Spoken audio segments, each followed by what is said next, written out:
नमस्कार दोस्तों। अभी अभी कोलकाता में हुई दिल दहला देने वाली घटना से जुड़ी एक बड़ी खबर सामने आ रही है, जिसे जानकर आप हैरान रह जाएंगे। यह जानकारी इतनी चौंकाने वाली है कि इसे सुनकर आपके पैरों तले जमीन खिसक जाएगी। अब तक जिस व्यक्ति को सभी आरोपी मान रहे थे, जिसे भारत भर में अपराधी समझा जा रहा था, असल में वह व्यक्ति आरोपी नहीं निकला और असली दोषी का नाम सामने आते ही सच्चाई जानकर आप स्तब्ध रह जाएंगे। दोस्तों, हकीकत यह है कि दरिंदगी की यह घिनौनी घटना जिस हॉस्पिटल में होने की बात कही जा रही थी, असल में वहां नहीं हुई थी। अब इस मामले में बड़ा खुलासा हुआ है।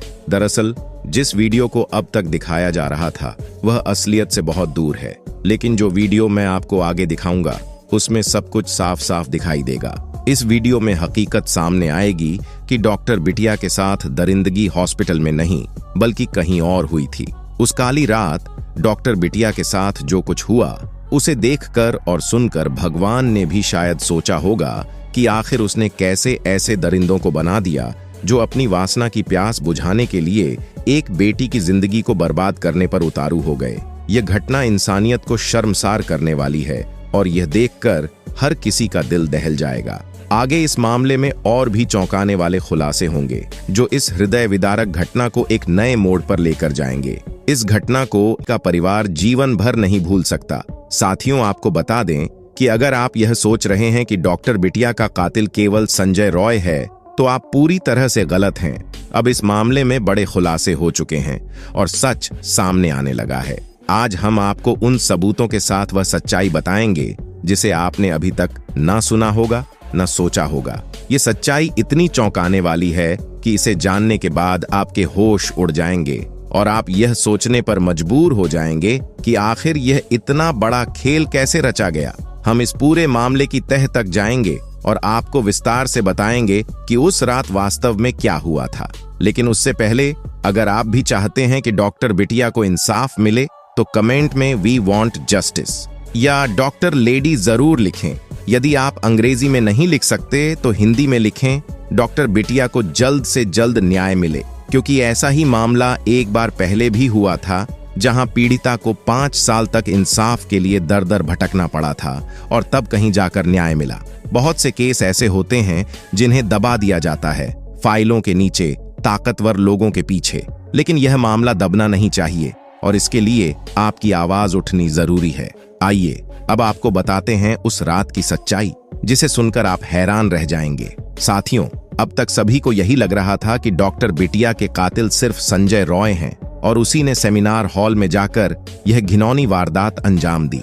लेकिन ताजा पॉलीग्राफ टेस्ट से कुछ और ही खुलासे हो रहे हैं। सीबीआई की जांच में संजय रॉय ने बताया कि 8 अगस्त की रात वह गलती से सेमिनार हॉल में घुसा था। संजय रॉय ने बयान में कहा कि उस रात वह एक मरीज को अस्पताल में भर्ती कराने आया था जिसकी तबीयत अचानक बहुत बिगड़ गई थी। मरीज के परिवार ने संजय को फोन कर तुरंत ऑक्सीजन की व्यवस्था करने के लिए कहा। संजय ने भरोसा दिलाया कि वह जल्द ही ऑक्सीजन का इंतजाम कर देगा और इस काम के लिए वह अपने एक परिचित डॉक्टर को ढूंढने लगा। पूरे अस्पताल में इधर उधर भटकने के बाद भी जब वह डॉक्टर उसे नहीं मिले तो वह 3rd फ्लोर पर चला गया जहां वह डॉक्टर अक्सर ड्यूटी पर रहते थे, लेकिन वहां भी उसे डॉक्टर नहीं मिला। लगातार खोजते खोजते वह 3rd फ्लोर के सेमिनार हॉल तक जा पहुंचा और यहीं पर उसकी मौजूदगी की यह रहस्यमयी कहानी शुरू होती है। पॉलीग्राफ टेस्ट के इन खुलासों ने पूरे मामले में एक नया मोड़ ला दिया है, क्योंकि अब सवाल उठता है, क्या वाकई संजय रॉय उस रात सिर्फ एक मरीज के लिए ऑक्सीजन का इंतजाम करने की कोशिश कर रहा था या इसके पीछे कोई और गहरी साजिश छिपी थी? जांच के अगले चरण में और भी कई रहस्य खुलने बाकी हैं। तो देखता है कि वहां डॉक्टर बिटिया की बॉडी पड़ी थी। उसने डॉक्टर बिटिया के शरीर को हिलाया लेकिन कोई मूवमेंट नहीं हुआ। उसने इसे छुआ और उठाने की कोशिश भी की, लेकिन फिर भी डॉक्टर बिटिया के शरीर में कोई मूवमेंट नहीं दिखा। यह सब देख संजय रॉय घबरा गया और वहां से भाग निकला और यहीं भागते वक्त किसी चीज से टकराकर वह लड़खड़ा आया और उसका ब्लूटूथ डिवाइस गिर गया। संजय रॉय ने बताया कि वह डॉक्टर बिटिया को पहले से नहीं जानता था और जिस रात वह अस्पताल में आया उस रात अस्पताल के गेट पर कोई सिक्योरिटी नहीं थी, कोई सिक्योरिटी गार्ड नहीं था और ना ही किसी ने उसे रोका। और यहीं से यह पूरा केस एक नए मोड़ पर चला जाता है और पता लगता है कि कई लोग हैं जिन्होंने इस घिनौनी सा साश में अपने अपने हिस्से का पाप किया, जिसमें यह 5 लोग गिरफ्तार हो चुके हैं। आइए एक एक कर सबके कुकर्म को देखते हैं, आपको सब कुछ बताते हैं। तो सबसे पहले शुरू करते हैं किरदार नंबर 5 से विप्लव सिंह। यह भी खुलासा हुआ था कि आरजी कर मेडिकल कॉलेज में कुछ ऐसा था जिसे डॉक्टर बिटिया जानती थीं और यही जानकारी उनके लिए खतरनाक साबित हो सकती थी। इस सिलसिले में विप्लव सिंह का नाम सबसे ऊपर आता है। डॉक्टर बिटिया को इस व्यक्ति से डर था। विप्लव सिंह अस्पताल में हुए भ्रष्टाचार के मामलों में सह आरोपी है और मां तारा ट्रेडर्स उनका मालिक भी है। इस मामले में एफआईआर भी मां तारा ट्रेडर्स के नाम से दर्ज की गई है। बताया जा रहा है कि विप्लव सिंह के पिता मेडिकल कॉलेज में काम कर चुके हैं और विप्लव ने अपने पिता के संबंधों का फायदा उठाकर पहले अस्पताल में पोस्टर और बैनर बनाने का काम शुरू किया, फिर धीरे धीरे दवाइयों की सप्लाई का ठेका ले लिया। इस तरह वह भ्रष्टाचार के इस जाल में और गहराई से फंसता चला गया। अब आइए आपको किरदार नंबर 4 से मिलवाते हैं सुमन हाजरा। सुमन हाजरा संदीप घोष का हमराज और बेहद करीबी व्यक्ति है। सुमन अस्पताल में मटेरियल की सप्लाई का काम करता है और संदीप के साथ उसका तालमेल बहुत अच्छा है। ये दोनों न सिर्फ व्यापार में साझेदार हैं, बल्कि दोस्ती में भी गहरे जुड़े हुए हैं। सुमन हाजरा और संदीप घोष की इस दोस्ती और अस्पताल के भीतर हो रहे भ्रष्टाचार के काले खेल ने पूरे मामले को और भी पेचीदा बना दिया है। यह स्पष्ट है कि डॉक्टर बिटिया जिन सच्चाइयों से वाकिफ थीं, उन्हीं ने उनकी जान को खतरे में डाल दिया था। यह सरकारी दवाओं से लेकर मेडिकल उपकरणों की खरीद करके उन्हें दोबारा बाजार में बेचने का काम करता था। इसकी हाजरा मेडिकल शॉप के नाम से दुकान भी है, मतलब इसने खुद की शॉप भी खोल रखी थी। सुमन और विप्लव कोलकाता शहर के एक ही मोहल्ले में रहते हैं। ऐसे में शक है कि डॉक्टर बिटिया सुमन हाजरा के काले कारनामों को जान चुकी थी और जल्द ही कोई बड़ा खुलासा करने वाली थी। इसका उसे काफी डर बना था। अब बात करते हैं किरदार नंबर 3, अफसर अली खान। संदीप घोष के साना लोगों में से एक नाम अफसर अली खान का भी है। अस्पताल के पूर्व उपाधीक्षक डॉ अख्तर अली ने बताया था कि संदीप अपनी सुरक्षा में प्राइवेट सिक्योरिटी रखता था। इसमें संजय रॉय के साथ साथ कुछ अफसर भी बाउंसर का काम करते थे। ऐसे में संदीप घोष की संजय रॉय से इतनी नजदीकियां कुछ ना कुछ राज छुपाए बैठी थी, इसलिए इन्हें भी गिरफ्तार कर लिया गया है। किरदार नंबर 2, संदीप घोष। संदीप घोष वह शख्स है जिसने अस्पताल के लावारिस शवों को भी नहीं बख्शा, यह उन्हें भी बाहर बेच देता था। अब संदीप घोष गिरफ्तार हो चुका है, लेकिन उसके अंदर छिपे कितने सच अभी भी बाहर नहीं आए हैं, यह सवाल हर किसी के मन में है। डॉक्टर बिटिया की इस दर्दनाक मौत के लिए संदीप घोष भी पूरी तरह जिम्मेदार है। दरअसल डॉक्टर बिटिया के पास संदीप घोष के घोटालों और कारनामों का कच्चा चिट्ठा था और ऐसे में यह सवाल उठता है, क्या इसने ही कोई साजिश रची थी? इसी अस्पताल के पूर्व उपाधीक्षक डॉक्टर अख्तर ने संदीप घोष के खिलाफ वित्तीय अनियमितताओं की शिकायत दर्ज कराई थी। उनके मुताबिक संदीप घोष अस्पताल के सारे कॉन्ट्रैक्ट अपने परिवार और रिश्तेदारों को दिलाता था ताकि उनसे मनमर्जी के काम करवा सके। यहाँ तक कि बायोमेडिकल कचरे के निपटान में भी भारी चोरी की गई थी।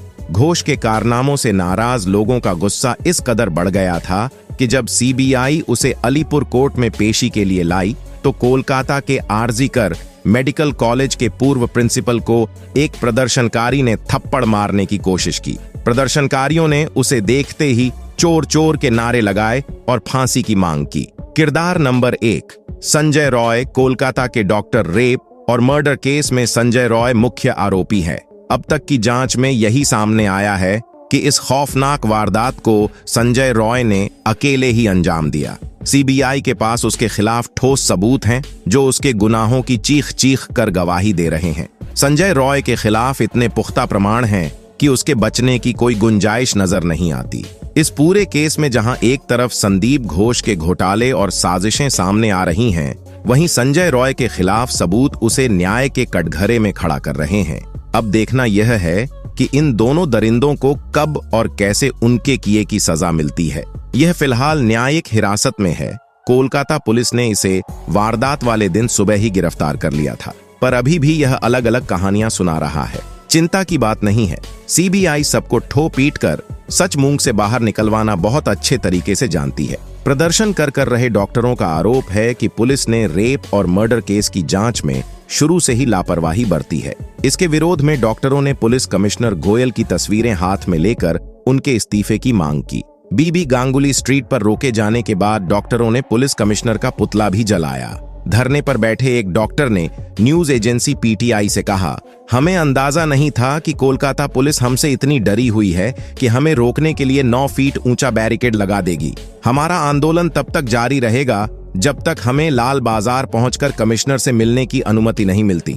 हम तब तक यहीं बैठे रहेंगे। सोमवार 2 सितंबर को कोलकाता हाई कोर्ट के पूर्व जज और वर्तमान सांसद अभिजीत गंगोपाध्याय भी प्रदर्शनकारियों का समर्थन करने के लिए धरना स्थल पर पहुंचे। हालांकि डॉक्टरों ने उनकी मौजूदगी पर हंगामा खड़ा कर दिया और गो बैक के नारे लगाने लगे। इस पर भाजपा सांसद गंगोपाध्याय ने कहा, उन लोगों ने मुझे गलत समझा है। मैं यहाँ एक आम नागरिक के रूप में उनका समर्थन करने आया हूँ, मैं उनके खिलाफ नहीं हूँ। सांसद ने पुलिस कमिश्नर से अपील करते हुए कहा, कमिश्नर, डॉक्टरों से मिलने क्यों नहीं आ रहे? गंगोपाध्याय का कहना था कि पुलिस को डॉक्टरों की बात सुननी चाहिए और उनके सवालों का जवाब देना चाहिए, क्योंकि यह मामला बहुत गंभीर है। डॉक्टरों का आंदोलन लगातार तेज हो रहा है और जब तक उन्हें न्याय नहीं मिलता तब तक यह विरोध खत्म होने की संभावना नहीं दिखती। उन्होंने कहा, यह प्रदर्शनकारी डॉक्टर हैं, गुंडे नहीं हैं। नए कानून के हिसाब से क्या कोलकाता के दोषी को 10 दिन में फांसी हो जाएगी? दरअसल पश्चिम बंगाल विधानसभा में मंगलवार को एंटी रेप बिल पास हो गया। नए कानून के तहत रेप केस की 21 दिन में जांच पूरी करनी होगी। इसके अलावा पीड़ित के कोमा में जाने या मौत होने पर दोषी को 10 दिन में फांसी की सजा होगी। भाजपा ने भी बिल का समर्थन किया है। इससे अपराजिता महिला एवं बाल विधेयक 204 नाम दिया गया है। अब इसे राज्यपाल के पास भेजा जाएगा, उसके बाद यह राष्ट्रपति के पास जाएगा। दोनों जगह पास होने के बाद यह कानून बन जाएगा। और जैसा कि संजय रॉय ने अपनी कहानी में बताया है कि वह उस रात एक डॉक्टर को ढूंढता हुआ सेमिनार हॉल में पहुंचा था, पर वहां बॉडी पहले से पड़ी थी, पर सीसीटीवी कुछ और ही बयान कर रही है। वारदात वाले दिन का सीसीटीवी फुटेज अब सामने आया है, जिसमें आरोपी संजय रॉय की घटना स्थल पर मौजूदगी साफ तौर पर दिखाई दे रही है। सीसीटीवी फुटेज में संजय सेमिनार हॉल की ओर जाते हुए नजर आता है। खास बात यह है कि जब संजय हॉल में घुसता है तो उसके गले में ब्लूटूथ डिवाइस होता है, लेकिन जब वह वहां से बाहर निकलता है तो वह ब्लूटूथ गायब होता है। पुलिस ने यही ब्लूटूथ घटना स्थल से बरामद किया है। ये पहली बार है जब इस घटना से जुड़े पुख्ता सबूत रिकॉर्ड पर मिले हैं। यह सीसीटीवी फुटेज 9 अगस्त की देर रात 9 बजे से लेकर 4 बजे तक का है, जिसमें संजय रॉय आरजी कर अस्पताल के परिसर में नजर आ रहा है। इसी फुटेज के आधार पर पुलिस ने संजय रॉय को गिरफ्तार किया है। साथियों, अब सवाल यह उठता है, डॉक्टर बिटिया का असली कातिल कौन है? क्या संजय रॉय ही इस वारदात का मुख्य आरोपी है या इसके पीछे कोई और भी है? आपकी राय क्या है? कमेंट बॉक्स में जरूर बताएं। दोस्तों, इस घटना को साझा करने का हमारा मकसद किसी का दिल दुखाना या परेशान करना नहीं है, बल्कि आपको जागरूक और सतर्क करना है। हम चाहते हैं कि आप इस गंभीर मुद्दे पर अपनी राय दें। अगर आपको हमारी मेहनत पसंद आई हो तो इस वीडियो को लाइक करें और शेयर जरूर करें। और अगर आपने अब तक हमारे चैनल को सब्सक्राइब नहीं किया है तो अभी सब्सक्राइब करें और बेल नोटिफिकेशन को दबाकर हमारे अगले अपडेट्स से जुड़े रहें।